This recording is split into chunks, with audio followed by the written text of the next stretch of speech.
Welcome to the HISTO Match software. In this video, you'll learn how to edit HISTO SPOT HLA antibodies Class 2 and Class 1 results. Let's start with Class 2. It's important to have a proper screen for interpretation and that the image remains visible in the interpretation screen at all times. Always review the image carefully. The corner spots are IgG and react with a secondary antibody in the conjugate. They serve as a positive control for the assay and to find the correct orientation of the image. They should always be visible. The anti-IgG control at the top of the array detects IgG in the serum and should always be positive if serum has been added. You'll also see recombinant antigens here. The screen is interactive. Hover over any spot to display the antigen name. Antigens are shown with different nomenclatures, including serology and Eurotransplant. In some cases, batch comments may appear for spots with known irregularities. The bar in the histogram reflects the spot's MCI. The darker the spot, the higher the bar. The histogram sorts reactions by strength. The black line indicates the automatic cutoff. Red means positive, gray is questionable, and blue is negative. Use filters to adapt the view and focus on specific loci. For Class 2 interpretation, it's often helpful to evaluate locus by locus. For DR and DQ, the allele groups are differentiated by different colors to facilitate the interpretation.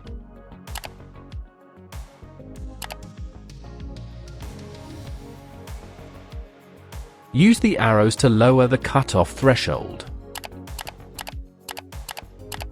Adjust it until all clearly visible reactions appear as positive. Use the reset button to return to the default cutoff. Alternatively, double-click on a histogram bar to toggle its status: positive, negative, or questionable.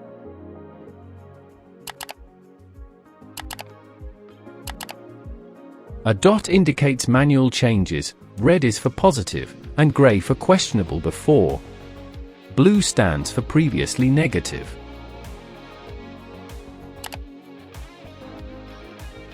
You can also toggle directly in the image. Use filters to refine what's shown. If multiple alleles show weak reactions, this may suggest a real response. Consider lowering the cutoff.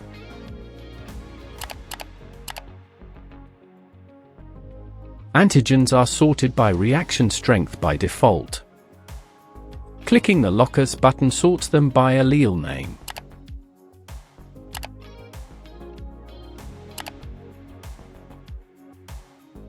You can switch between normalized signal and MCI mode.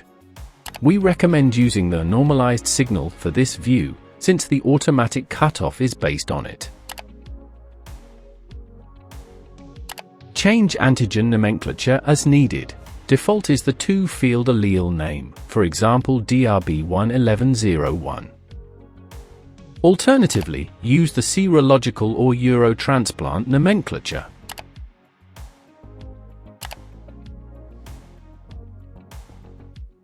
HLA shows the patient's own HLA type.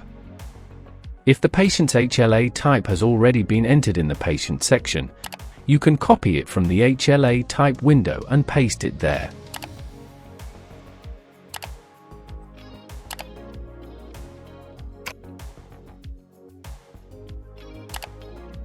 You can also enter it manually at serology or antigen level. The patient's own HLA type is highlighted in bright color.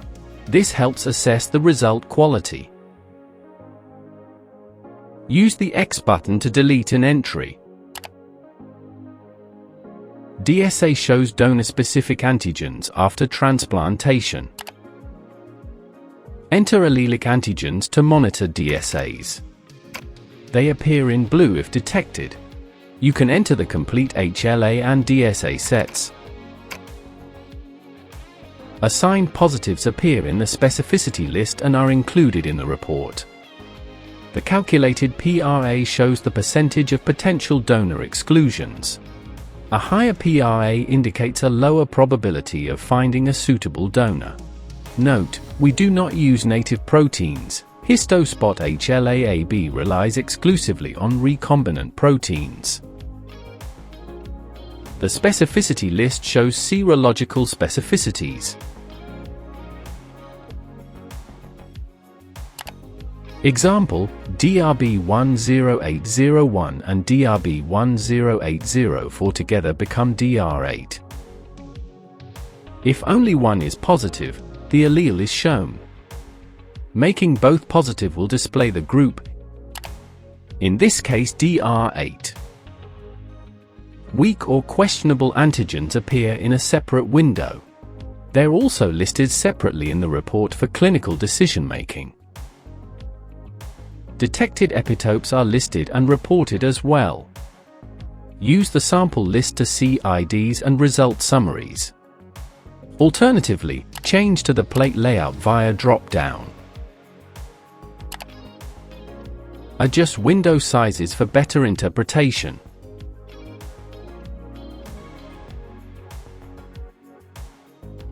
Use right-click to copy results into tools like Matchmaker or Excel. DQ and DP antigens consist of alpha and beta chains combined in one protein. Antibodies can target either the alpha, the beta chain, or both. The software automatically interprets which chain is affected. Click on the DQA1 button on the left side of the histogram to sort according to DQA1 alleles. You can see that all DQA4, DQA5 and DQA6 proteins are positive, indicating antibodies against these DQA specificities. Now sort according to DQB1 alleles. There are isolated DQB1 reactions in the DQ2, DQ3 and DQ4 group, but no complete patterns. Therefore there are no DQB antibodies and all reactions are explained by the darker antibodies.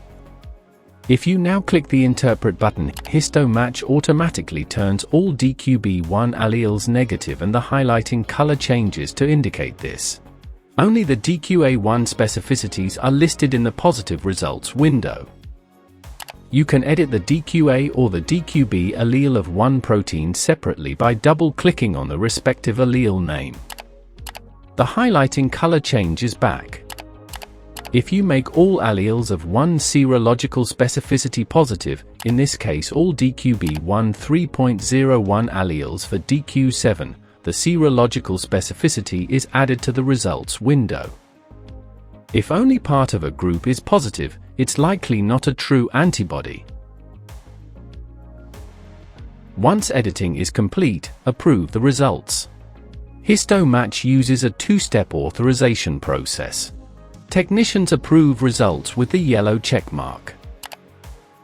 Approved results are locked unless unauthorized first. Supervisors use the green check mark to finalize approval. Afterwards, a report can be created. Choose between single test, full sample, work list, or a compact report. Compact reports summarize all tests on the entire work list in a reduced format. Generating a full report for a work list may take several minutes. Reports include general data, image, positive specificities, PRA, excluded alleles and epitopes. Bar graphs show reaction strength per antigen. A full list of all tested antigens is provided. The audit trail records all actions like deletions or reanalysis. A complete audit trail is required for QM compliance. Entered comments also appear here. Reports can be saved as PDF or printed. Now let's go on with the edit of Class 1 results. Class 1 editing works similarly to Class 2, with a few small differences. One of them is that you can filter for generation 1 and generation 2. These represent two different constructs for the recombinant proteins on the chip. Generation 2 has an improved antigen construct. They are differentiated in the view because it may happen that only generation 1 or only generation 2 antigens are reacting unspecific, generating an unplausible reaction pattern. All proteins will be moved to generation 2 in the near future. Another class 1 specific option is to show cross-reacting groups. These groups are based on serology and known cross-reactions. Though approximate, they show common HLA groups with shared reactivity. Hovering over them reveals which specificities belong to a group. Click to highlight all alleles in a group. This can help during editing, especially when you're unsure about weak reactions. Cross-reactivity occurs when HLA alleles share epitopes. Antibodies against one allele may react with others in the same group. If a weak signal belongs to such a group and others in it are positive, this supports the assumption that the signal might be real. Click again to remove the highlight. You can also select other cross-reacting groups to check their presence. Public epitopes like BW4 and BW6 are also included. When all alleles related to BW4 are positive, BW4 will appear in the list of positive reactions. Once BW4 or BW6 is confirmed as positive, the respective filters become active. You can then filter for BW4 and BW6 both in the image and the histogram. Thank you for watching this HISTO Match software video.